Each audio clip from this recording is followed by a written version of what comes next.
Ya, karena hujan tadi, dan ini juga untuk mencoba apakah ketika mesin dingin ini Honda Beat ini apakah berbet gitu loh. Ini sengaja saya diamkan dulu sampai sore ini. Nah, ini kondisi mesin dingin ya, karena baru hujan. Ini saya cek apakah ketika mesinnya dingin itu berbet.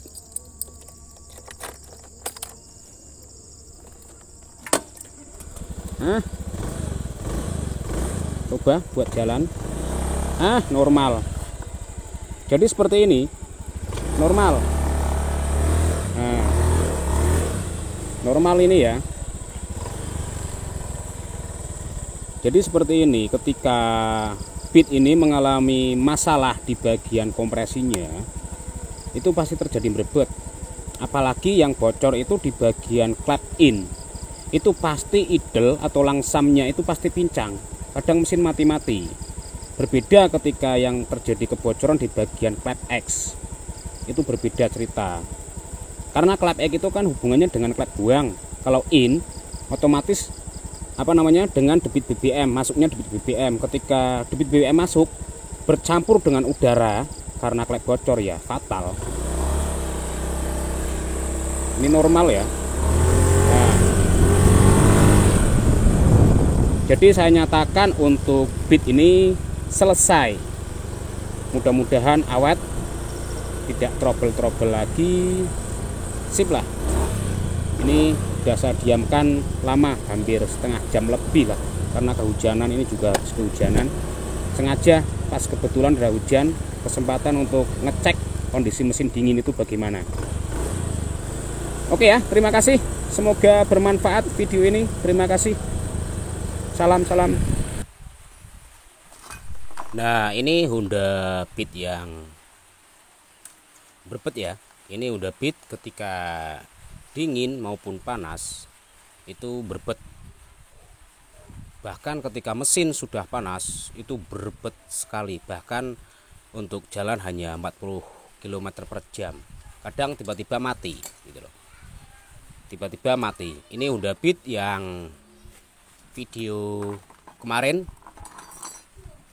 Ini hanya untuk pembelajaran ketika panjenengan menemukan sepeda motor khususnya injeksi Honda kok berbet saat panas maupun dingin. Itu sebenarnya cek dulu yang pertama tekanan rotaknya atau tekanan full pump, itu paling penting. Kemudian yang paling penting lagi yaitu mengenai kompresi. Nah, ini mengalami kebocoran di bagian clap in. Jadi untuk Honda injeksi itu ketika mengalami kebocoran kompresi itu sangat sensitif sekali. Kenapa? Karena sensor O2 itu membacanya BBM terlalu boros, karena kompresi mengalami kebocoran, otomatis di bagian ruang bakar atau jukun knalpot itu udara yang keluar itu juga berpengaruh ketika kompresi ini mengalami kebocoran dua-duanya. Jadi sensor O2 itu memerintahkan injektor untuk mengiritkan debit injektor. Nah, kurang lebih seperti itu. Jadi berbet ketika kompresinya ini bocor itu. Jadi simpel sebenarnya, kasus yang sering saya temui pasti mengalami kebocoran seperti ini. Honda di atas umur 2 tahun, katakan 2 tahun, 3 tahun, maksimal itu 4 tahun, pasti kompresinya itu pasti mengalami kebocoran. Kenapa sebabnya? Ya pasti ada sebabnya. Salah satunya yaitu ketika kita servis hanya semprot cleaner karbu atau cleaner injeksi, ya seperti ini. Kemudian untuk pemakaian bahan bakar itu tidak berpengaruh terhadap kebocoran kompresi. Kemudian pemakaian oli juga tidak berpengaruh terhadap kebocoran kompresi. Kecuali seal clap itu mengalami kebocoran. Ini pasti, dan ini juga real yang bocor itu di bagian kompresi. Nah, kemudian di bagian lubang intake ini kotor, banyak residu. Kemudian di bagian kubah atau squeeze-nya ini terlalu tebal keraknya. Nah, ini sisa-sisa dari pembakaran yang tidak terbakar secara sempurna karena kompresinya mengalami kebocoran. Nah, kemudian untuk bagian seher ujungnya itu juga mengalami penumpukan kerak atau residu. Penumpukan kerak atau residu ini disebabkan oleh kotoran yang masuk, pastinya kotoran yang masuk, debu, kemudian penyemprotan cleaner yang terus-menerus secara kontinu, misalkan setiap bulan atau bahkan 2 bulan, kurang lebih seperti itu. Ditambah seal clamp sudah mengalami aus atau sudah tidak bisa berfungsi ya.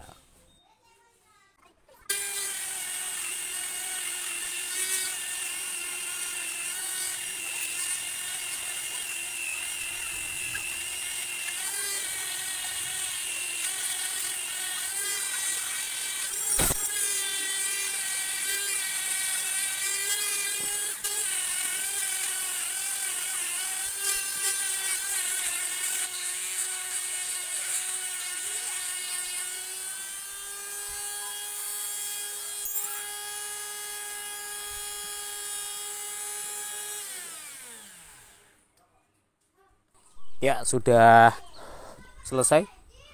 Hampir selesai untuk proses pengangkatan kerak atau membersihkan kerak di bagian ruang pembakaran ini. Nanti untuk lubang in juga saya bersihkan, serta lubang X juga saya bersihkan dari kerak atau oli yang mengeras ya. Dalam arti oli yang menempel di dinding-dindingnya ini. Ini tidak lakukan porting, hanya membersihkan di bagian lubang intake, kemudian kubah squeeze-nya. Tujuannya supaya ruang pembakaran itu benar-benar bersih.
Terakhir menggunakan sistem data FI. Setelah selesai kemudian saya rakit tes melihat di data sistem FI, bisa dilihat debit injektor di sini berada di angka 2,6, yang artinya itu standarnya di atas angka 3, di atas angka 3 ketika idle atau langsam.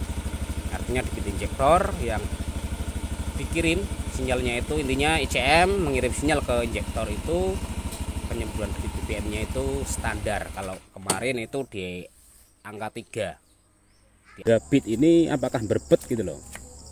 Ini sengaja saya diamkan dulu sampai sore ini. Nah, ini kondisi mesin dingin ya, karena baru hujan. Ini saya cek apakah ketika mesinnya dingin itu berbet.